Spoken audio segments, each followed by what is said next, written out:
Este video presenta la respuesta viva que la planta muestra en su comportamiento bajo la protección que le confiere la malla agrotropical. Contando con la afortunada circunstancia de que la granja donde se han llevado a cabo las experiencias de cultivo queda en una región de condiciones muy ásperas para el normal desarrollo de las plantas, ya que está a una altura de 2.860 metros sobre el nivel del mar, adolece de una baja precipitación y por estar sometida a un viento constante presenta una rata de evaporación muy alta. Los efectos protectores de la malla agrotropical han sido muy notorios sobre todas las plantas amparadas al compararlas con las mismas especies cultivadas por los agricultores vecinos. La lluvia que cae durante el año alcanza apenas un promedio de 665 milímetros, que se considera como bajo. En cambio, la evaporación, es decir, el agua que el suelo pierde por el barrido del viento, sube a 879 milímetros, lo que representa una pérdida neta de 214 milímetros, que es alta. Sin embargo, bajo la protección de la malla agrotropical, la evaporación se reduce a 653 milímetros. Vale decir, queda 12 milímetros por debajo del aporte de la lluvia, indicando un balance hídrico muy ventajoso. Respecto a la temperatura ambiente, se ha encontrado que durante las horas de luz, es decir, desde las 6 de la mañana hasta las 6 de la tarde, el promedio a la intemperie es de 10,6 grados centígrados, mientras que bajo la malla agrotropical es de 15,9 grados centígrados. Teniendo en cuenta que las temperaturas máximas son sensiblemente iguales, se concluye que el valor promedio no se debe a que se alcancen temperaturas más altas bajo la malla, sino a que baje menos, es decir, a que haya menos pérdida de calor bajo esta. Esto se traduce en un ambiente más homogéneo que es muy benéfico para las plantas. En cuanto a la temperatura nocturna, a partir de las 6 de la tarde hasta la madrugada siguiente, se observa el mismo fenómeno, o sea, el promedio a cielo abierto es de 5,7 grados centígrados, a tiempo que bajo la malla alcanza casi 10 grados centígrados. Esto corresponde a una pérdida menor en la noche, como puede corroborarse en las temperaturas mínimas que al exterior llegan a 2,5 grados centígrados bajo cero, cuando con la protección de la malla no llegan a 3 grados sobre cero. Estas condiciones son claramente ventajosas para las plantas protegidas por la malla agrotropical, pues se encuentran en un medio en el que se eliminan los extremos, tanto de calor como de frío, que les permite un desarrollo más estable.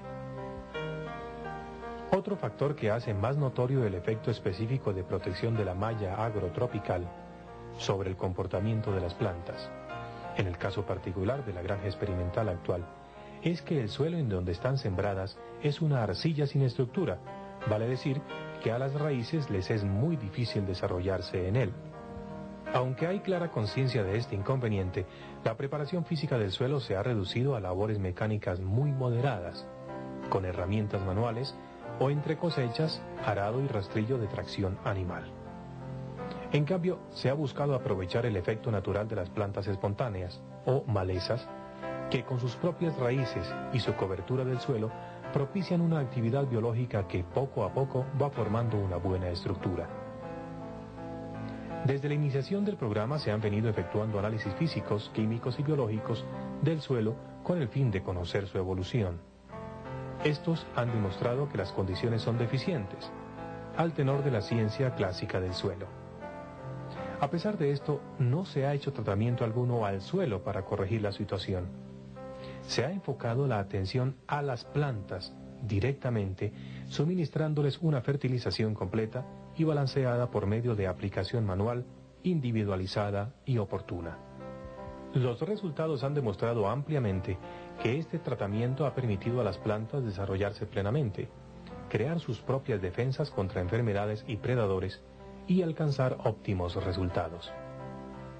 Como la malla agrotropical no se hizo con miras a una especie de planta, sino como ayuda genérica para cualquier clase de planta, a lo largo de los escasos 18 meses que han pasado desde la colocación de la primera edición de ella, en la granja experimental, se han cultivado bajo la misma 21 especies comerciales y se han tenido en observación, adicionalmente, 11 especies de plantas espontáneas o malezas que han convivido con ellas. Como simple enumeración de los cultivos efectuados, que se han escogido por la razón de ser los que habitualmente son sembrados por los campesinos de la región, en mayor o menor escala, han sido los siguientes: flores ornamentales, clavel;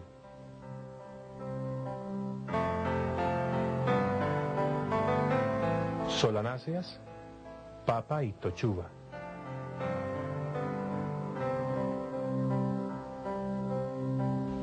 leguminosas, alberja, haba, lenteja y frijol;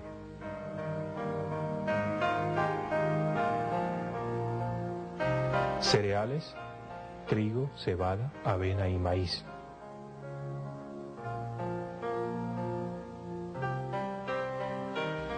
hortalizas, cebolla junca, coliflor, lechuga, espinaca, acelga y rabanitos rojos;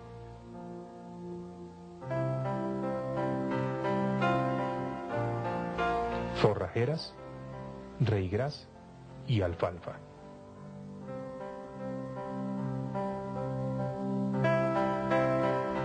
A pesar de la muy amplia gama de especies experimentadas en cultivo bajo la malla agrotropical, todas, sin excepción, han mostrado un comportamiento claramente superior al de las mismas cultivadas a cielo abierto por los agricultores vecinos. Otro tanto puede afirmarse de las plantas espontáneas que surgieron y se desarrollaron bajo la malla, muchas de las cuales no logran expresarse siquiera en los cultivos exteriores.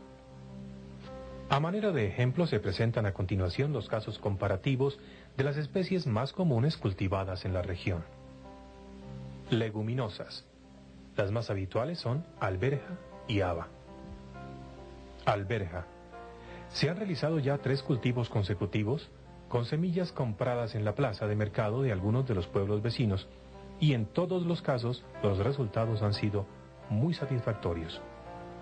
Se muestra aquí el segundo cultivo, realizado entre el 17 de noviembre de 1994 y el 21 de enero de 1995. Se escogió este por ser una época en que tradicionalmente no se siembra en la región por las adversas condiciones climáticas de sequía y heladas. El resumen del cultivo es el siguiente. Se sembró semilla suministrada por Fenalce el 17 de noviembre de 1994 con una máquina manual sembradora abonadora. A los 18 días habían emergido la mayor parte de las plántulas. A los 66 días hubo que proveer soporte para las plantas que mostraban tallos vigorosos, muy buen número de hojas de notable tamaño y altura, muy superior a la que se acostumbra tener en la región. A los 67 días se inició la floración en plantas de 1,20 m de altura y alcanzó una profusión inusitada. A los 109 días se recolectaron las primeras vainas de tamaño alrededor a los 10 centímetros de longitud y 6 a 7 granos plenamente desarrollados. Se continuó cosechando 1 o 2 veces por semana hasta el 21 de enero de 1995. A los 126 días de edad de las plantas, cuando se dio por terminado el cultivo. Como comentario se tiene: el cultivo que se muestra fue claramente superior a los buenos logrados en época de Año Grande, en la región, tanto en desarrollo vegetativo como en rendimiento de producción. Haba. De esta especie ya se han hecho 2 cultivos con excelentes resultados, y la secuencia que se ve corresponde al que se desarrolló en la época en que no es posible cultivar a cielo abierto en la región, con lo que se hace más notorio el efecto protector de la malla agrotropical. Para este cultivo se utilizaron como semillas habas comunes compradas en la plaza de Ubaté, y se sembraron el 19 de septiembre de 1994 en forma manual. Dada la procedencia de la semilla, su germinación fue bastante dispareja, pero a los 26 días había una emergencia aproximada al 60% de plántulas. De ahí en adelante, el comportamiento de las plantas fue notablemente robusto, presentando una ramificación basal vigorosa y abundante. Las primeras flores aparecieron a los 64 días desde la siembra, y fueron especialmente abundantes y fecundas, pues la formación de vainas era muy notable a los 120 días de empezada la floración. Se inició a recolectar vainas ya plenamente formadas a partir de los 140 días y se recolectó una abundante cosecha durante todo el mes siguiente. Como en el caso de la verja, el cultivo de haba desarrollado bajo la malla no tiene punto de comparación con los cultivos normales de la región, tanto por su porte y estado vegetativo, mucho más exuberante como el aspecto sanitario, pues los cultivos vecinos presentan habitualmente fuertes ataques de hongos que los hacen desmerecer mucho, y bajo la malla, no obstante no haberse aplicado pesticida alguno, no se presentó daño. Cereales. Trigo. Es un cultivo muy común en la zona, junto con la cebada, por lo que tiene muy fácil comparación con testigos vecinos. Se empleó una semilla suministrada por Fenalce que se sembró manualmente, al voleo, el 17 de septiembre de 1994. La emergencia fue dispareja y poco densa, atribuible a una semilla deficiente. Sin embargo, el macollaje hacia los 53 días fue muy abundante y vigoroso, de manera que cubrió totalmente el área sembrada. A los 77 días comenzaron a emerger las espigas que mostraron un desarrollo poco común. Y además, se presentó el caso de que la totalidad de las macollas produjeron espigas igualmente grandes, que más tarde, al madurar a los 158 días, exhibieron granos plenos en todas las posiciones. El comentario no puede ser sino admirativo.